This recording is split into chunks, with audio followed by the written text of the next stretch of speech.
Okay, today is Gumbo Sunday, and I'm ready to make my pot gumbo. Let's go back there and look at some of the ingredients that goes into the gumbo. Quart skillet or pot or whatever to make the roux.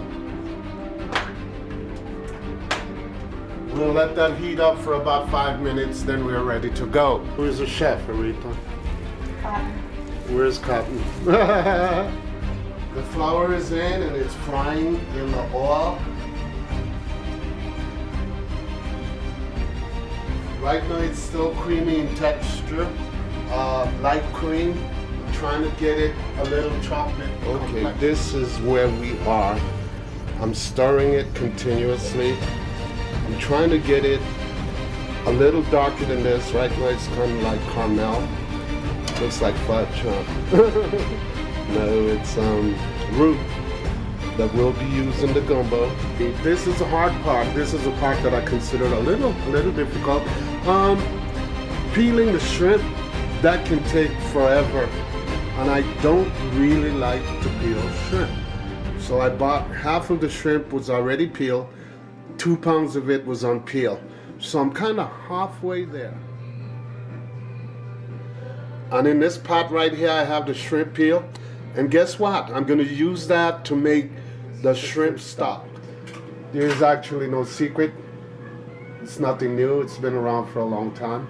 It's all the pieces of shrimp, smaller chunks of shrimp in the shell itself being boiled, and boiling it will create some type of stock with shrimp flavor. That's it. Earlier we cleaned the crab, the Louisiana blue crab. That's what's left of it once it's clean. So that's used mainly for flavor. That's my favorite meat, shell crab, Alaskan king crab. That's it right there. And the rest is all veggies. Before I go to the shrimp, what we're gonna do, we're gonna add the Louisiana blue crab. This is the one that I told you was alive when I got it. And it goes straight into the roux. Boom. Okay, I'm at that defining moment. Oftentimes people would build on the roux, mix the vegetables, mix the shrimp and everything by putting it directly into the roux. With me, I don't like to do that. So now it's time for me, the way I want to do it, I'm going to mix the stock with the roux. And then I'm going to build individually on those two.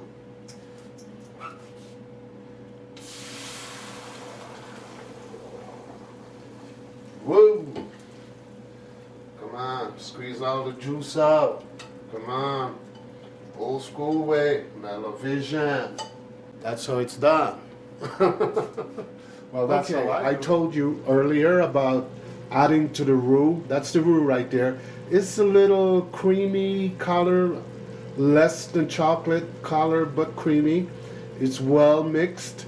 I added just a few minutes ago, I added the stock, the shrimp stock, to the roux. I don't like to build on the roux. I like to do things individually and add each section individually.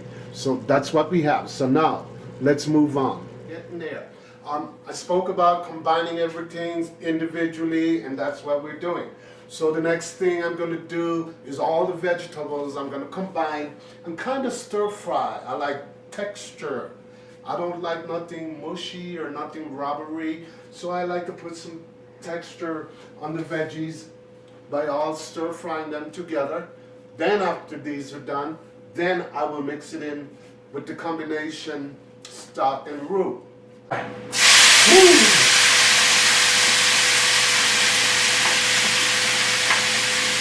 Like somebody would say, Mellowvision. Normally I would have some music in the background. The only reason I took the music off is that if your radio is on and you're making your video and you try to post it to YouTube, you'll receive a note from them talking about copyright infringement. I said, man, that is so bogus. That is stupid. That's why I don't fuck with YouTube that much. Yep, it's the what with the stir-fried veggies. 2 habanero peppers, and I need to add, I will be adding some celery. We'll be adding some celery to it, and we are on the move. We are moving on, moving forward. Okay, just to set the record clear, I'm not mixed up. I'm just mixing stuff up. Okay, stop root. Oh. Yes, yes, yes. So I'm gonna kind of like mix it in, and it's on low fire, simmering, and everything is just incorporated into the final result. And there is this little magic potion. It's called Pure Ground Gumbo Filet. Without this, then I wouldn't call it gumbo. Again, for texture, I like to stir fry the sausage so it doesn't taste mushy by boiling it in the roux. I'd rather just stir fry it, give it some crisp texture. Just dump it all in there. And it's pretty much the same thing to the shrimp. But the shrimp goes in very last because I don't like rubbery shrimp. I don't like spongy shrimp. I like my shrimp to be just right. The crab we know is, well, the Alaskan king crab is already pre-cooked. The Louisiana blue crab, that is fresh. In fact, they were moving around just before I pulled their shell off, okay? That will go in the roux separately in a few minutes. Okay, a few minutes had went by. You can see the sausage simmering, frying on one side, and is now ready to be added to the roux. The roux itself continues to simmer. Then after the Alaskan king crab, last but not least, will be the shrimp. I have like 3.5 pounds total shrimp going into it. I like a lot of shrimp, that's why. Okay, so we're halfway there, beyond the halfway point. This goes in very, very last. This is the last thing to go in the gumbo.